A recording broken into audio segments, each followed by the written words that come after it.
Hey everybody, and welcome back.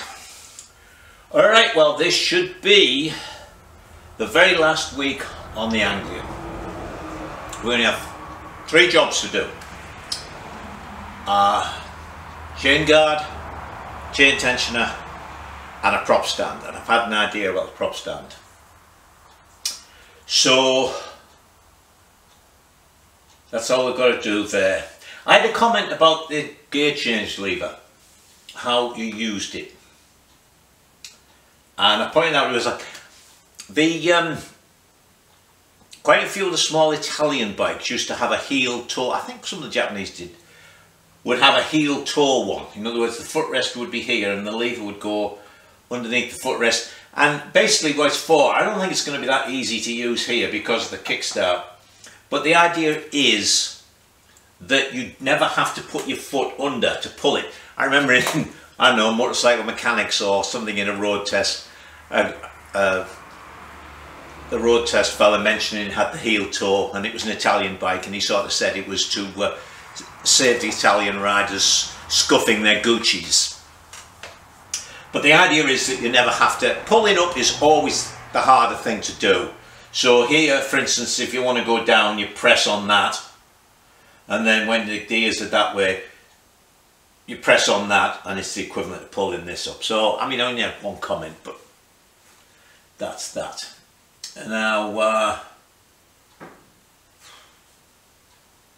did I? God, I can't remember what I told you last week. Anyway, might be repeating myself. You may remember we looked at another Kickstarter I had, and actually when I looked at it closely, I found it was, I don't know whether this one was a bit bent, but it had a slightly different curve here, and it almost missed the footrest. So I heated this up and bent it a little bit, and now that misses the footrest by nearly 1/4 of an inch. So take the spring out, fold it up, it swivels past there. That's that. So I went round it. I did those front bolts and all the little bits and pieces. I've got, I don't know if you can see this, there's a black plastic plug that goes in there. I don't know whether it's still, look at the brake linings, although I would have thought the brakes were out here. But anyway, I think I've still got it, although of course after all these years it's starting to perish a little bit. So I've got to put a plug in there. So those are the 3 jobs we've got to do. And it's handy that we'll finish off because next week, which I think is what, September the 8th or something like that, there won't be a video. That's because that is my open day here, so we'll have riders, and actually the local sort of vintage group has put it on their schedule as a fun day. So we'll have riders here just riding where they wanted, trying other bikes, things like that. So next week I will be busy in the woods finishing off. Nothing heavy to do, but you know, there's always little things to do, markers that have come down, bits of trees that have fallen off. I've been out doing the, actually I'm waffling a bit, but what the hell. I have this great big weed whacker thing, and it's sort of so big, you have a harness that you wear and it hooks on that. And twice, 2 days running, I've loaded up on the little 4-wheeler and I've gone right out in the woods, and when I go to get the weed whacker off the 4-wheeler, I forgot to take the harness with me, and I've had to come back and get the harness because you can't use it without the harness, it's just too big. Anyway, so what I was going to say is, as I went round, there are a lot more big trees down that I hadn't noticed because they hadn't fallen into sections or onto the loop. They were, you know, off to one side, but a lot of trees had, because there's some very, very, very tall trees on this hillside, sort of 50, 60 feet tall, and 20 feet up is where they'd snapped. So there was a 20, 30 foot piece that had actually fallen as well. So that was that. And, seeing as I am waffling, I'll waffle a bit more. We had a historic moment yesterday. I went out for a ride on the big Enfield, which is such a pleasure. I've been riding Jensen's 250 and, you know, I rode one for long enough, but the Enfield is, that engine is spectacular, as you know. So I'd ridden a few sections, I was feeling quite good, And then I got into one section and oh, it just didn't feel right. And I was constantly having to adjust this. I was like this, and I thought, wait a minute, and I stopped. Sure enough, I had the back tyre, I had a puncture, flat. And when I thought about it, in literally thousands of hours of road bikes and trials bikes, I've never had a puncture. Charmed life, eh? Really, never have had a puncture. So, there we go. Anyway, that's enough rubbish. Let's find some cardboard and make a chain guard. Alright, so here is our initial piece of cardboard. Put it up, cut a little bit out just to move it along there. Then I just drew a line, traced along the edge of the chain. I've given myself, I checked with the others, the old Enfield has 1.5 inches. The newer Enfield had 1 inch, so I've made it 1.25 inches. I think that'll be enough. So that's what the marks are. That's where we're going to bend it this way. Then, as you can see, my cardboard wasn't big enough. I don't eat cereal anymore, so now it's dog biscuits. We don't have a dog, but I have so many people I know who have dogs that every time I visit them I have to take them dog biscuits. So that's going to be a fold. That's going to be fold to make the. So you fold it that way and then down. And I've mentioned this before because I have had people ask me, you know, and they say, "Oh, the chain guards are so small and everything." All this is for on a trials bike is to stop all that mud getting on the chain and being carried into the space where the sprocket is, the gearbox sprocket is. So you look at all of them; they're just short pieces where the tyre is. They don't need to come all the way out to there or go all the way into there. They just need to be a sort of mud scraper to make sure it doesn't go on the chain. So let me go and bend these two. Now we have got a mounting under here for it, and also a mounting just in here on the cross piece. So we're all set for our mountings. Normally I would have a mounting here for it to come over, but the original ones I made, I never used to come over here. They're stiff enough. The folding them over twice, making that sort of channel, makes them really stiff. So it's not like it's a plate that's just wobbling like that.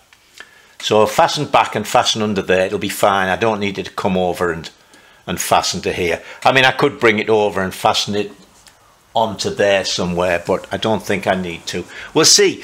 If it doesn't feel stiff enough, I can always weld another piece on to take it over there. But we'll see. Let me go and fold this. So I've done the folds. So that's going to be like that. Right. Excuse me. Oh dear. Now I haven't cut it down to go to this because I'm a bit of a miser. I actually watched something the other day. Somebody asked what a miser was. But whenever I need just a little bit to jog down like that, if you're going to cut it, you tend to be wasting so much metal. So what I'm going to do is just cut a piece that size, we'll weld it on. Alright, so let's go and find I suppose I should tape a piece of cardboard on that, just so as I know how big it is. Let me do that. Now, I've sort of tidied up the shapes a little bit. There's a piece on there. So that now goes down there and goes under there where you can't see. So that's going to go on there like that. Alright. I might lower that end a little bit. Actually, that looks a little off, doesn't it? A little pivot on this bottom. But we'll make it first, and then we can cut that off the alloy. Okay, and we'll have to make a little spacing piece between this bottom. Hang on, I think I can lower you. Oh, you can see it. We might have to we'll make a spacing piece. What we'll do is we'll make a spacing piece that goes from this to the back of there, and we'll have it welded on and threaded, so I can just put a bolt in and screw it into there. For this back one, excuse my head, actually that's going to touch, that's probably in that place. It's right on there, so that just needs a hole and a bolt in it.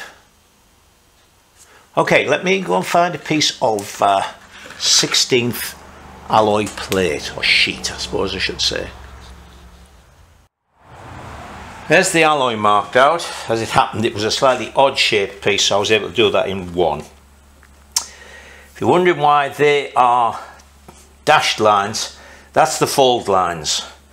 Doesn't matter with this shape, but sometimes if your fold lines are going to be close to where you're cutting, you can start cutting and suddenly realise, well, it's the wrong line. So I always do them as dashes, and then I know I don't cut on them.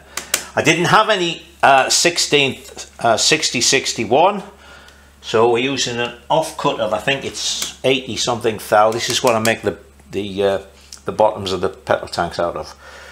So let me get on the bandsaw, cut this out. These batteries have been annoying, they went again. Alright, so what was I saying? Well, let me cut this out, and I have popped that so I know where the hole's going to be. Then I'll anneal it, and I'll bring you back when it's cooled down so we can fold it. Or actually, yeah, we'll anneal it. I don't think I can get that to bend in either the folding press thing, or in the one that goes into the hydraulic press, where it just forces it into a V shape. Anyway, we'll see.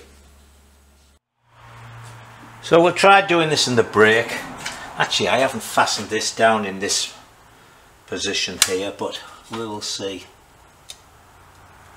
I mean, I know I can get one, but it's whether there's enough space to move this and get the second one, because this brake doesn't have a lot of backward slope.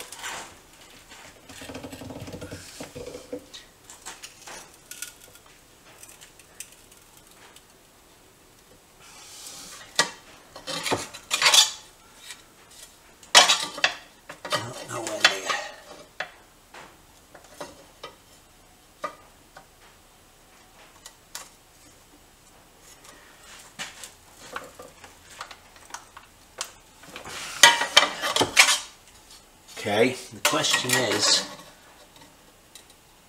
how far can I bend this before it starts to foul itself? That's not a very good phrase, is it? Starts to foul itself. Starts to get itself in the wrong position. Not far.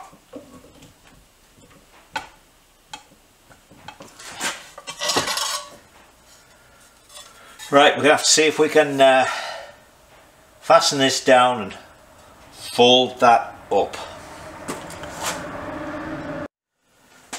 I found a piece of 1-inch box section. So this has been annealed. I put a little bit of tape under here as well to protect it from the hammer. So let's see now if this will...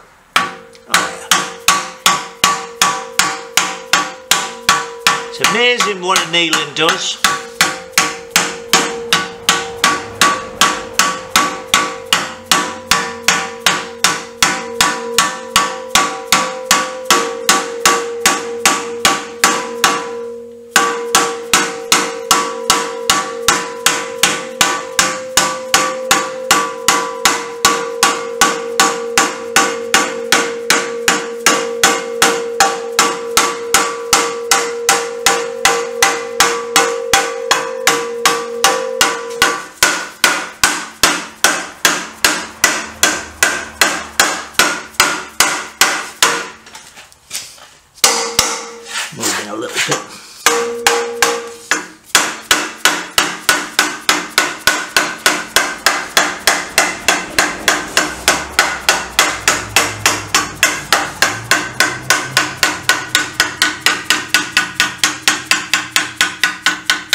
that edge up a little bit.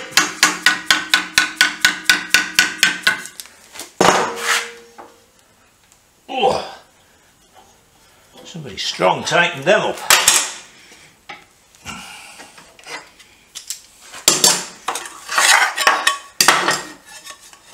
There we go. All right. Okay, let's go and see that all this lines up. Then I've got to measure. Well, we'll take it over there and show you. So you can see this bottom mount in here. You can't see that one back there, but never mind. As long as I can, that's what counts. So that is going to go there.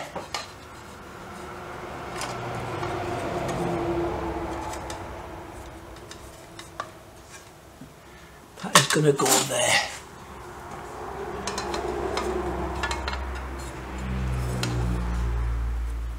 Like that. Okay, that lines up.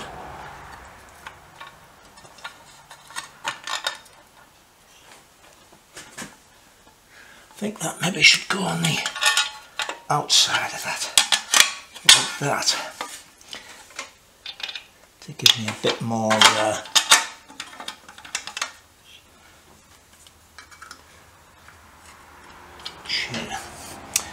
excuse me, I'm going to get in front of you.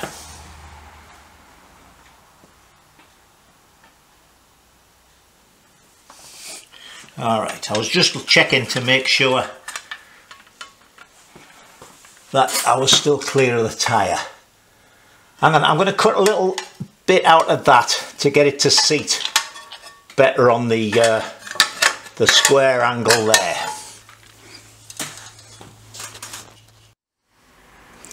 I think that's pretty good. Got that in there. I'm going to get in front of you again.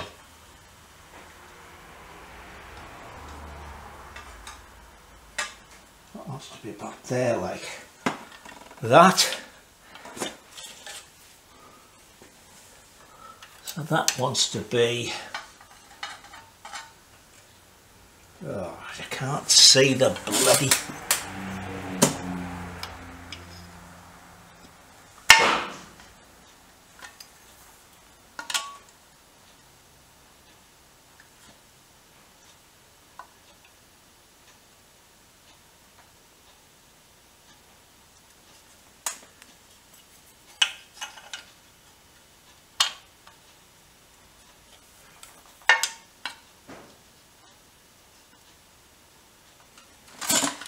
inch and an eighth. We can make it but not weld it on and then see if it fits. So let's go make it an inch and an eighth long. Alright, so there's that made, drilled and tapped. I just put it on the back with a little bolt. Normally that's what I'll do. I put it on with a little bolt and hold it while I welded it. And I was just thinking, you know what, I could just put a bit of Loctite on that bolt, couldn't I? Anyway, that goes in there like that.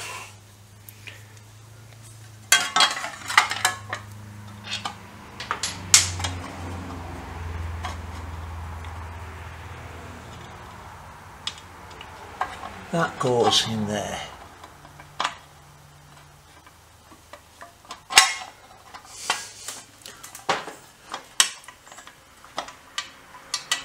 You're all sat there thinking, what is his problem with threads?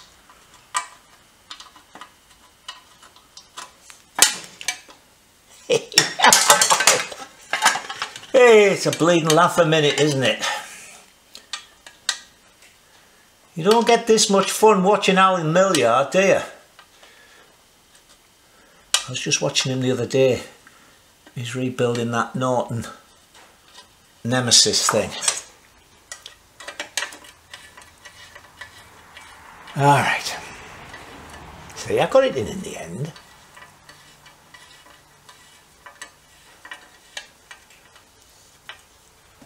Right, now then, I've got a bit of twisting and bending to do because I can see that that's touching the chain. That is neither here nor there, is it? Okay.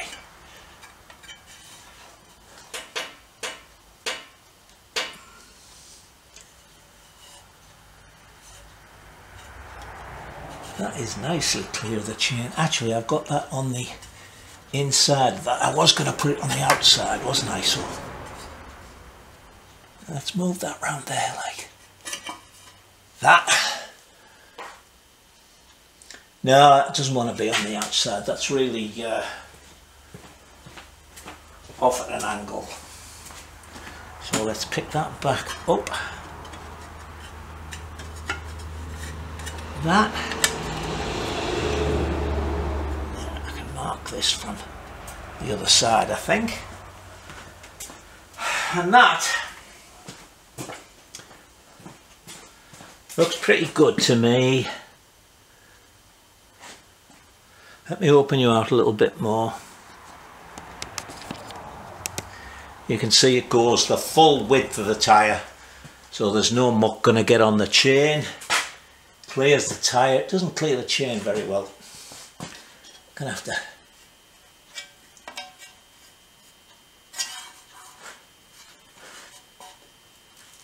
yeah, that's gonna be fine. Alright, so all I've got to do now, I don't think I will weld that on there, I think I'll just leave it like that, is get my little pencil here on the other side and mark, actually, where's that little pencil? Got a stub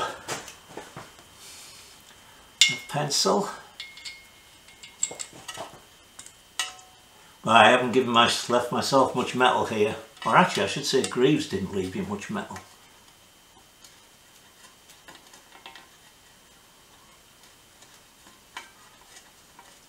Right, that should do. Let me go and drill and hole in that. Alright then, here we go. Now, I haven't welded that on. I've used some red Loctite and a lock washer.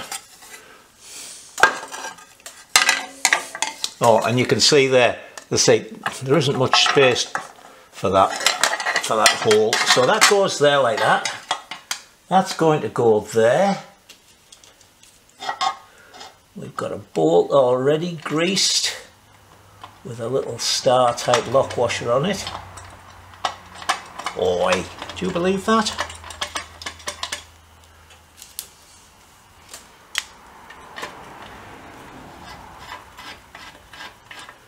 And that goes on there. Like thus. Then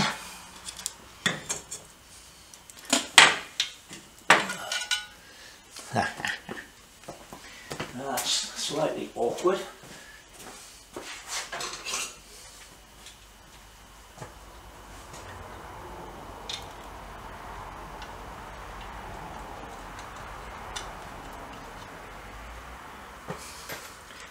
Oh, come on, God.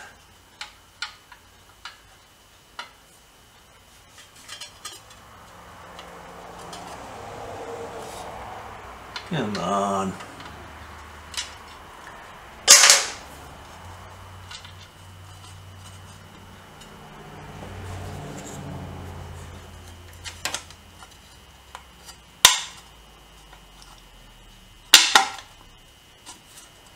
There we go, hang on. Must be fractionally out to be lined up that hole.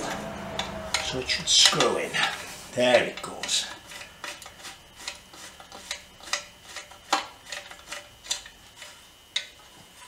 Easy there.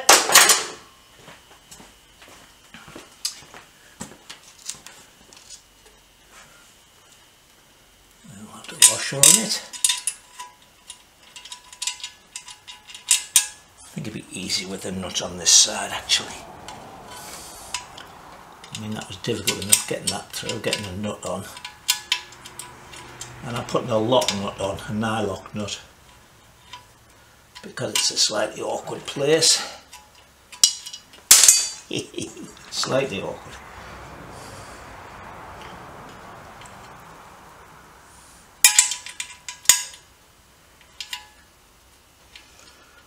As I was saying, I'm putting a lock washer on it so that once it's on I don't have to worry about it coming loose. I mean,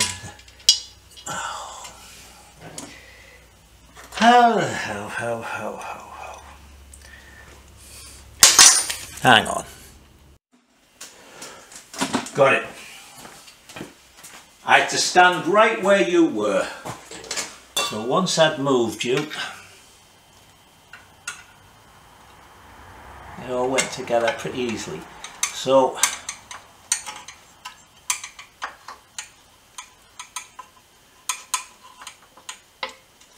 there's that on.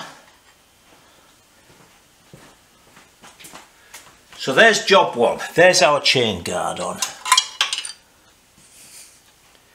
All right. Actually, I thought that needed.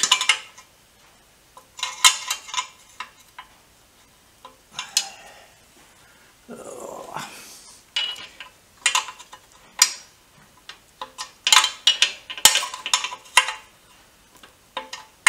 Hang on again. Right, so there's that on. Probably could have made that lower, but you remember the B44 that we just did? I went too far the other way and it was rattling, so that's well clear of everything. It's well clear of that.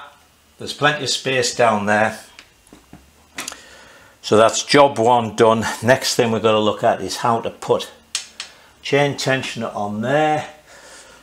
But once again, I've amazed myself. I said I'd get this done by lunchtime, and even though I came out late, it's 5 to 1 and 1 o'clock is my lunchtime. So let me go and have something to eat and then we'll look at that chain tensioner. Right, well, so one sausage in a bun with piccalilli on it later. There is our chain tensioner rubber. Right, I like these. They've got a little bit of a thing in the centre, a rib down the centre for the chain and the sides. It really gets a good grip fit. So we want it about there, okay, which is handy. Means we can put a spring from there down to the front, because we want the spring to be not just pulling up, but if it be pulling that way, that's even better still. So I'm not going to put it on this way, don't worry about it. I just want to know, see that face. Here we've got a nice mounting point. So that is, I don't know, I can measure it, but that's about half an inch out from there. So we can mount it there. Now I'm not going to mount it on one bolt hole because they're only 1/4 inch. So I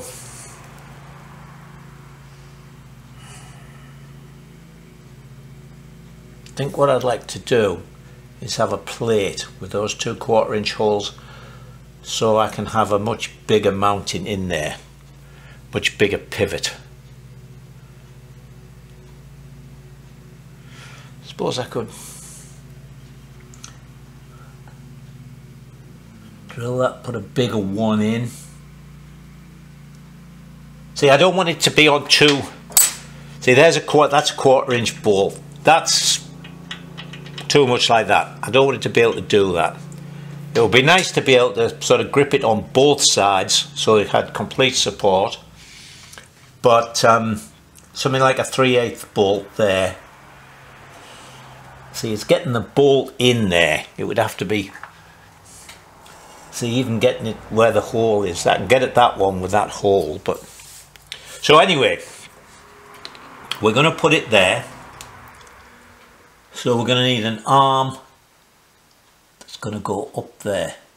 So it's going to come along and go up to its pivot point there, and then, as I say, nice strong spring there.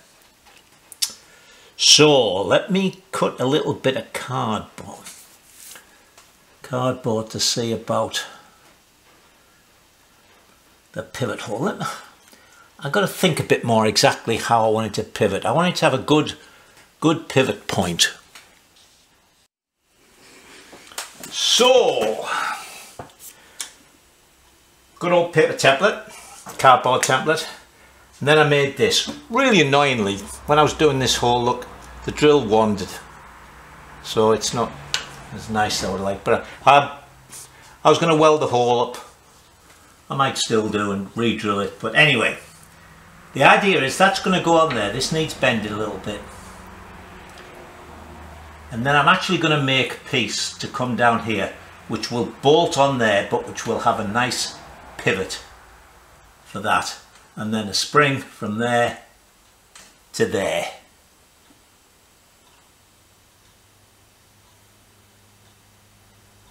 Okay. And this will be fine with the chain because this is going to have to be bent outwards a bit. So let me go and bend this. This has got to come out and then back.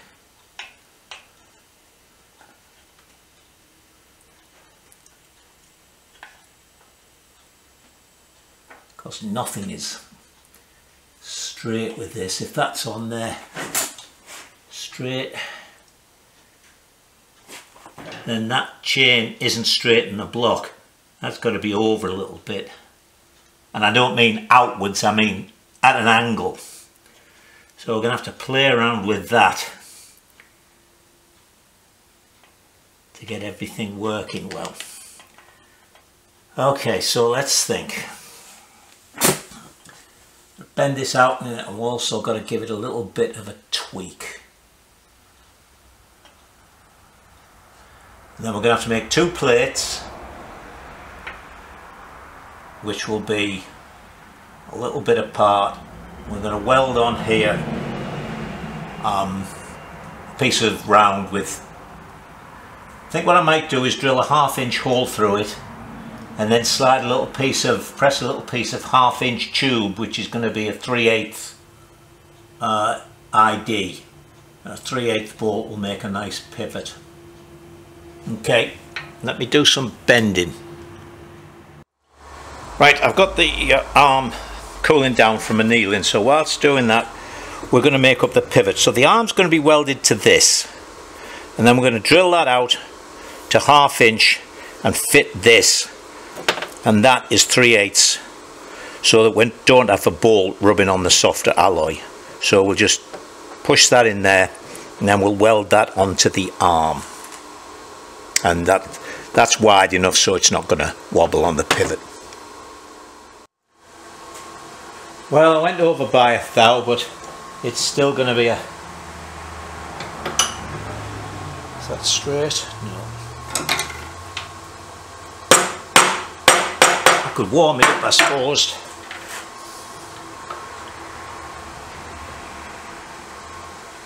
There we go.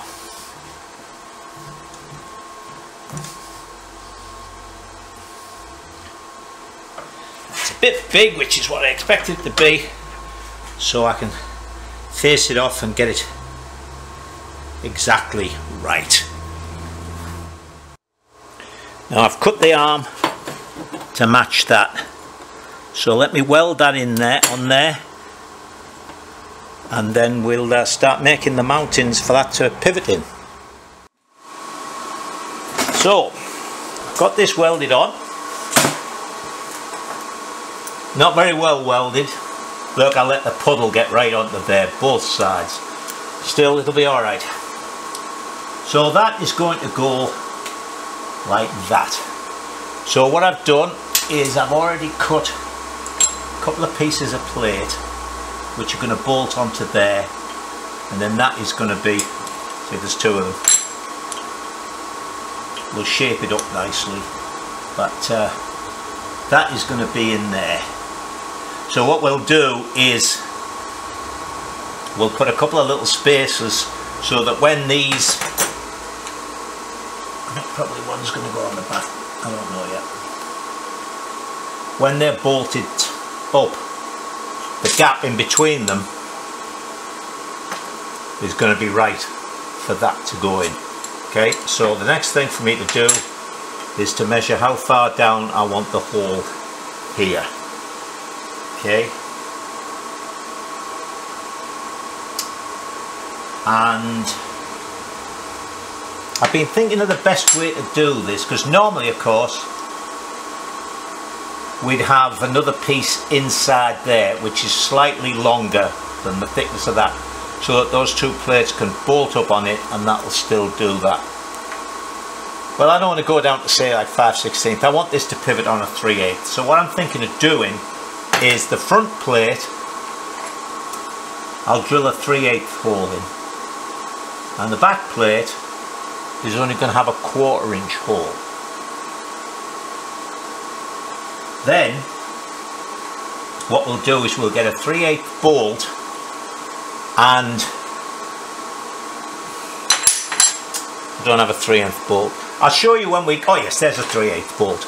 So what we're going to do is the 3/8 bolt will go in, and just where it's going to go through the back plate, we'll turn that down to a 1/4, so it'll have a shoulder, and thread it 1/4 inch. So when you put it in and tighten the nut up, it can't tighten up any more than that. Okay? You'll see as we make it. So let me do some more measuring here. So let's see if this will work. There's my shouldered bolt. So that goes through the 3/8 front, and through that, and there's the 1/4 inch hole on that side, 1/4 inch washer, and a lock nut so we don't have to worry about it coming loose.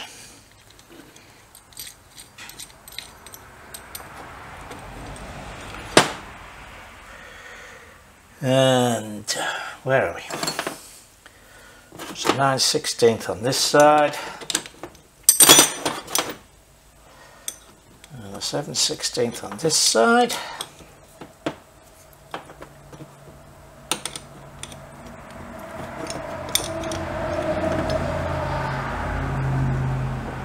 That's tight.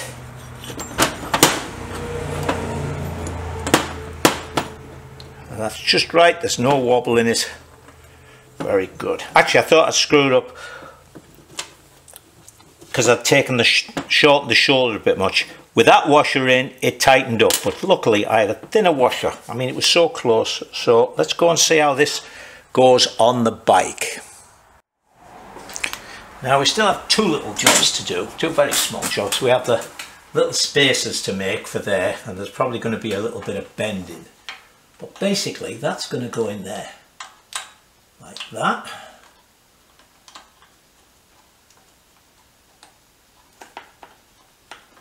Come on now. That. And that one's going to go in there.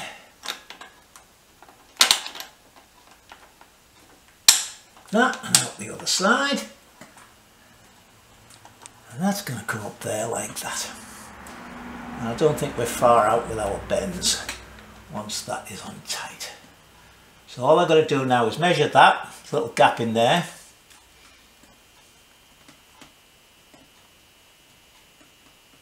ooh, no, we're not going to do it like that. We're going to have to do this on the outside like that, because the nuts on the inside are too close to the chain. That moves everything away from the sprocket. What it does mean is we're just going to have to do a little bit more of a bend in that.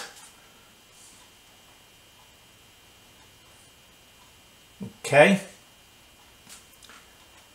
so let me make these two spacers so we can bolt this up, and then we'll see how far we need to bend that over that way.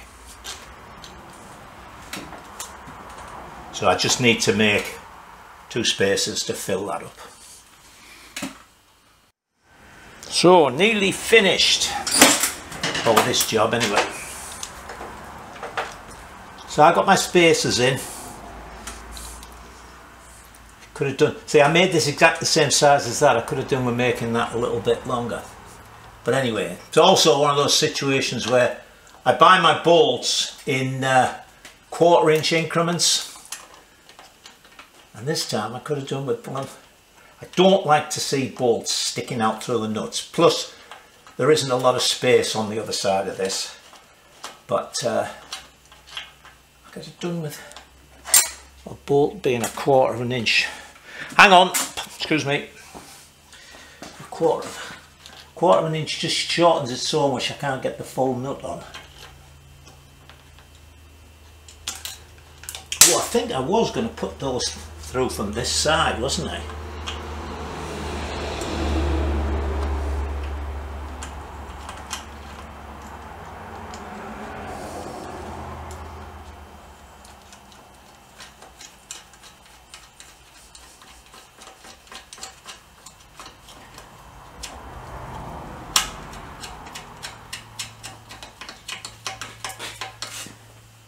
Alright, let's tighten those up and then we'll see how far out. Oh, we still have to do a thing for the spring, don't we? I forgot about that. Well, yesterday I was spot on with my timing, but I thought I was going to have this finished yesterday afternoon. No chance of that, is there? Well, definitely not, seeing as it's Tuesday.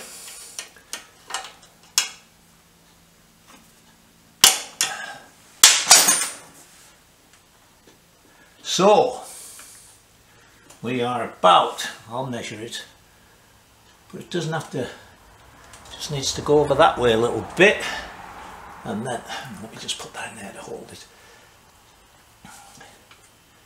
And then we're going to need a spring to go from there to there, and that, I think, doesn't look too shabby. Alright, so I can leave that bolted in and take this bolt out, drop this out to do my bendings. So let me measure how far across I want it to be and bend it, come back and we'll do the spring. So this is the plan for the spring. I made up a little bent piece.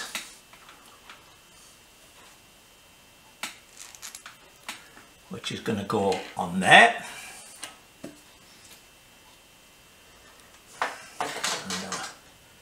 Nut and washer.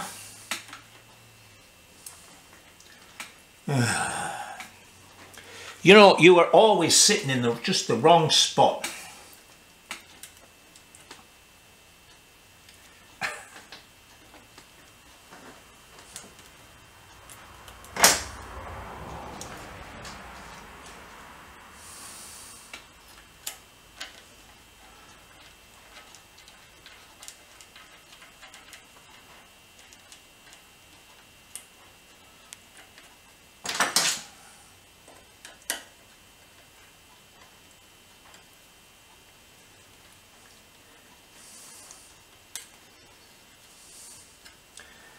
That is going to go on there.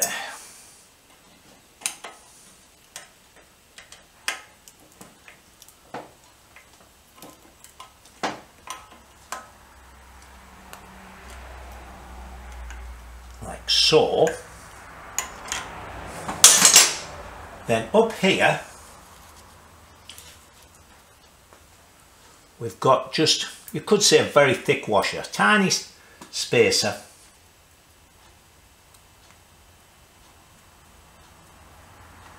And a big washer there. It's like burr means I have to screw that onto there. But it should actually spin on this. Not that it really matters that much.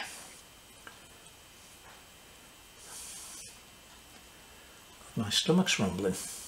This has taken me a lot longer than I thought, actually. Now then, we have a spring. That end of the spring, you see, is going to go on there, and the big washer will hold it on, but it should be able to spin. I mean, it doesn't have to actually spin, but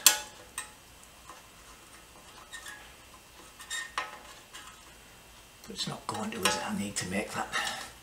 I need to unfold that. Hang on, I'm going to turn you off.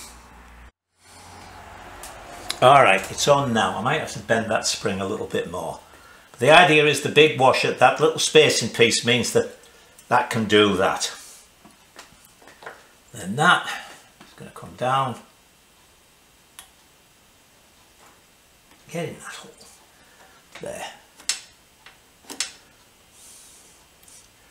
Might get a slightly stronger spring.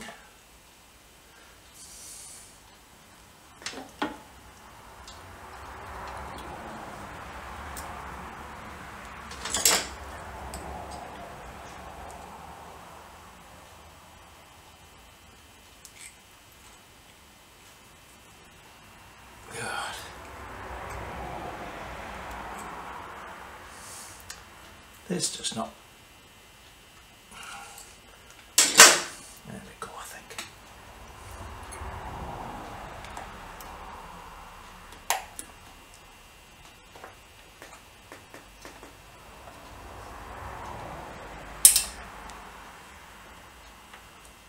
Okay.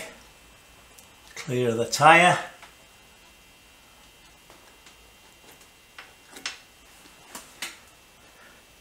There we go. Okay, time for lunch. Right, that's 2 out of 3 done. Let's get on to the last job. So, prop stand. You remember I couldn't think how they'd done it? Well, when I looked at some photographs, you remember how that goes on there? I made these to match, and they go down to a plate on there. See, that goes down, that's tapped and threaded. Well, that isn't just an extension piece. That is where the prop stand pivots. So that goes under there, the prop stand pivots up and down there. So I'm not going to start remaking all this.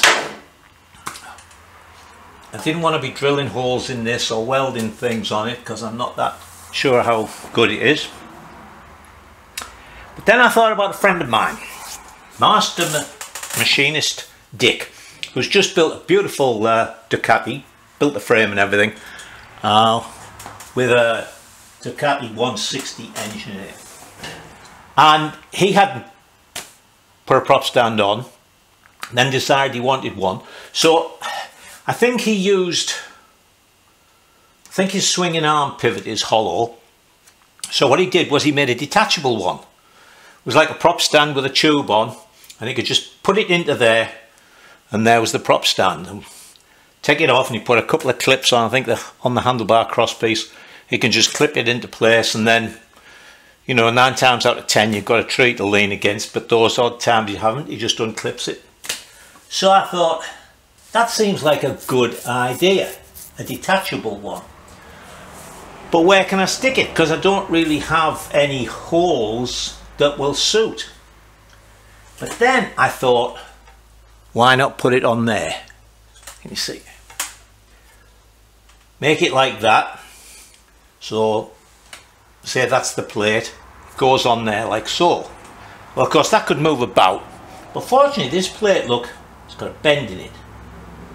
So if I make the flat pieces above and below, so from the end they look like a chevron, when that goes on there, it can't move either way or twist or anything. And it won't be very long because it's really low down. It's a lot lower down than if it was mounted up here. So that's what we're going to do. We're going to make a detachable one, and then I don't know, a couple of bits of Velcro, something like that, up at the top to hold it on. That's the only place I could think of putting it.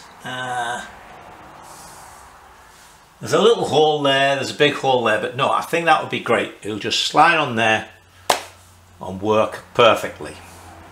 So what I'm going to do is get a couple of pieces of plate and bend them like that, not as much as that, so they go on there. So there'll be one above, one below, and they'll just slide onto there with the leg on. So let's do some measuring. Alright, we're bringing the shade here, so I'll put some light on it. So what I've done is I've cut and bent 2 pieces. One goes like that, one goes like that. And then I've also bent a piece here which is just fractionally wider, I should say thicker, than this plate, which is 1/8.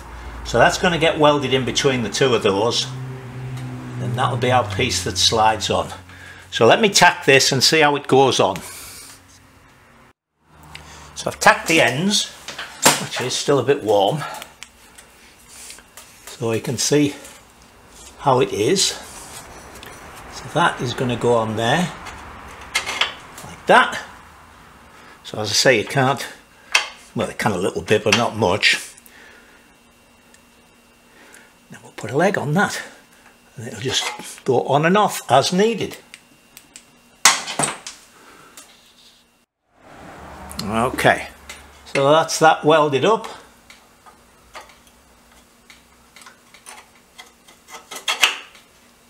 That's going to go on there like that. Okay, it's a little bit of movement but not much. It's got to be some movement in or else I wouldn't be able to slide that on and off. So the next thing to do is just to put a leg on that. So let me lean this over so we see how much of a leg we need. So that's about as much lean as we want. Now let me measure this and cut a piece of tube. Alright, so there it is, all bronzed up and a little foot bronzed on that end.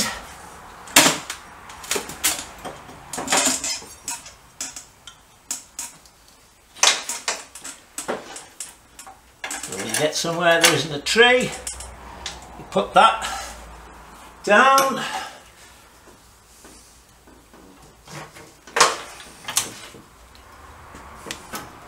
And there we go.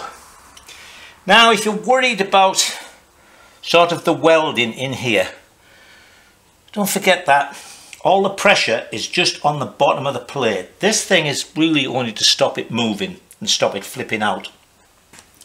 It's going to be fine. And then when you're done, off it comes and we'll stick it on the handlebar or somewhere. Right, now then the orange, well, actually I still have to make a little rubber strap up better for the thing, but that's the 3 big jobs done. So it's the end of the day. Tomorrow, I think I'll be out tomorrow. Anyway, next time I'm out, we'll do, hang on, let me turn you off. As I say, I did sort out a strap, hang on, where is it? And I did find in amongst the bits and pieces what looks like it might be a little anti-vibration thing. I don't know where it's supposed to bolt on, unless that's supposed to go in there.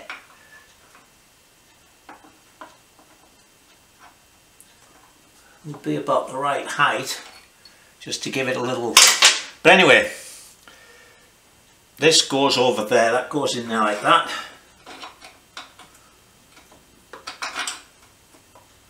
That goes over the top and goes back on the other side. I've got to get some foam for underneath it. But the main thing is I'm going to take this carb off and do both of those faces. I know I've got a new O-ring in there, but that face could be bored slightly, and that's just a nasty little piece of, well, I guess it's 3/16. But I'll draw file that one to get it done, and that the carb I'll put on the surface plate. Make sure we get a perfectly good seal. Because I've noticed there's been a couple of comments about it running weak and stuff. Well, we know it was here because it ran like crap, and then when I tightened the carb up, it ran almost right, just doesn't come off the throttle fast enough. So I've got a feeling I've still got a little bit of an air leak there. And anyway, that's the first place we'll try. So we'll leave that for now, and I'll do those couple of little jobs, and then we'll take it out for a ride, and then we're all done and we can stick it in a corner and forget about it. Hello everyone, and welcome to the last Greaves day. So, say the last job was to check this oil leak. So I put some red dye chem on here. I've just run a large flat file over it, and it's pretty good, but you can see it's not completely fat. look, that side's low, it's low up here, it's low there, so we'll work that. But here is, I think, more the culprit. So two things here. The first one, you can see obviously I've just rubbed this a little bit on the surface plate, and look, it's touching there and it's touching over here. It's very slightly there, but it's not touching anywhere there. In fact, when I first took it out, put a straight edge across it, you could see these are up. So it's been over tightened during its life, and that's causing it to have a leak, sort of top and bottom. But also, when I took the O-ring out, I thought, well, that O-ring looks thin. Now, there are two different O-rings. Let me get the other one. But this, I think, is maybe only on the monoblocks. But there is a much thicker O-ring. But that is too thick for that. But just out of interest, I thought, hang on, I've got another O-ring. I'm wondering if I forgot to change the O-ring on this. So this one is measuring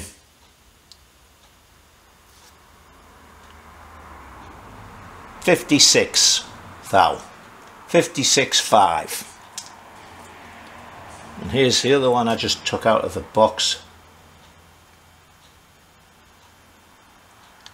68.5.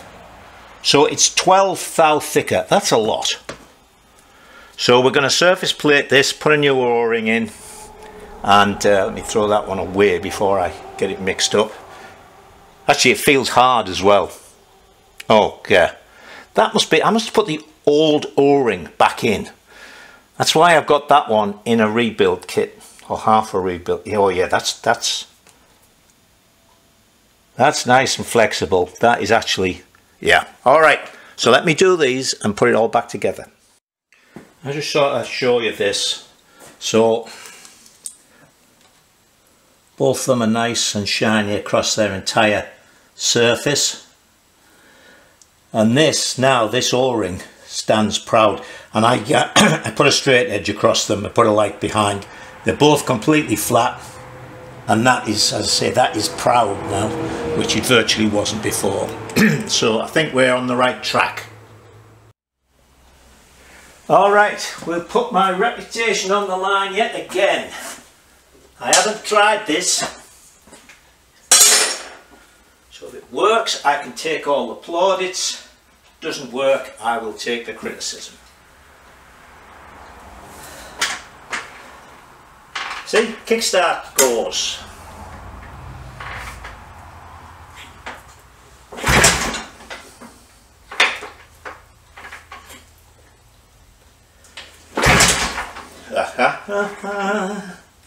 Ready for the criticism?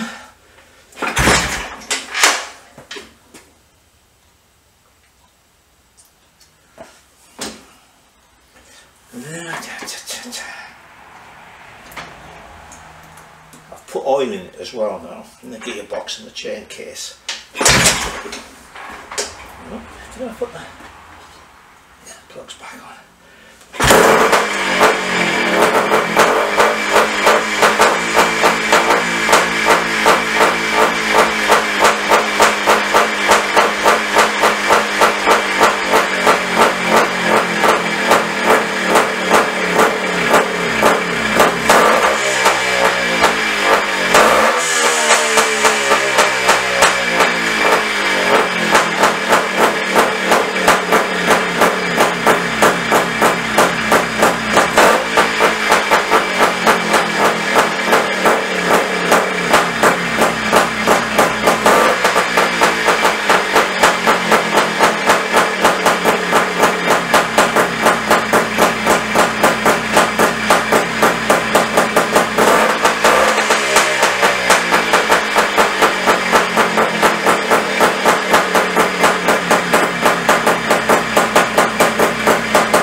Well, that seems to go up and down just the same as my I had a Montesa Court 348. Before that I had a TY 250, so I have had a couple of two-strokes. It's one of those things, I had the TY 250, and you know, that was my first real trials bike. All the rest I'd sort of built myself, and I must admit it was quite a revelation at how well it worked, the Equine 2-stroke. And then when I bought the 348, which was much more of a slogger engine, I just parked the TY up and never rode it again. Then when I built the BSA 250, same thing, took that out for a ride and the Montesa got parked up and forgotten. And then of course, as you know now, having ridden the Enfield, I just don't even feel comfortable on the 250.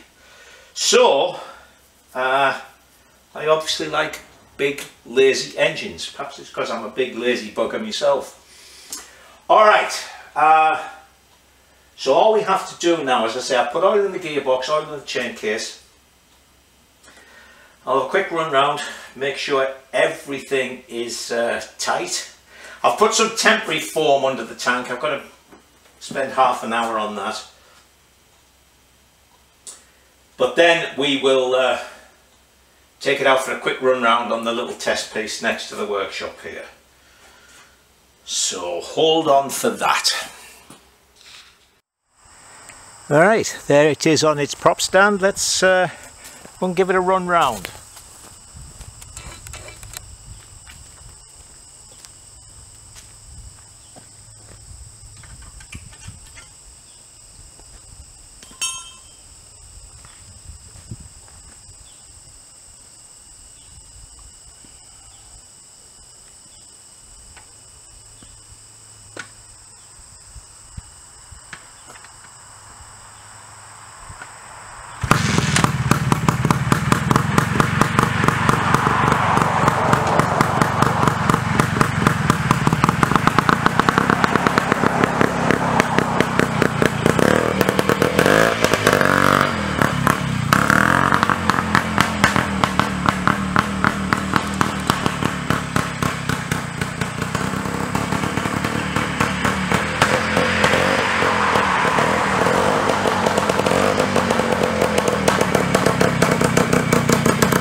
It's not bad. Front end feels a little heavy, but it turns quite quickly. So let me swivel you around and we'll see what it's like on these little climbs here.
Well, that's pretty good.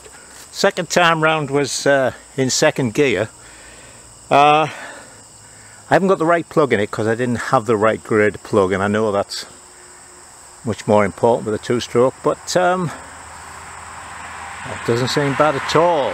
So it'll be interesting to see what the, hang on, see what the B40 engine one is like.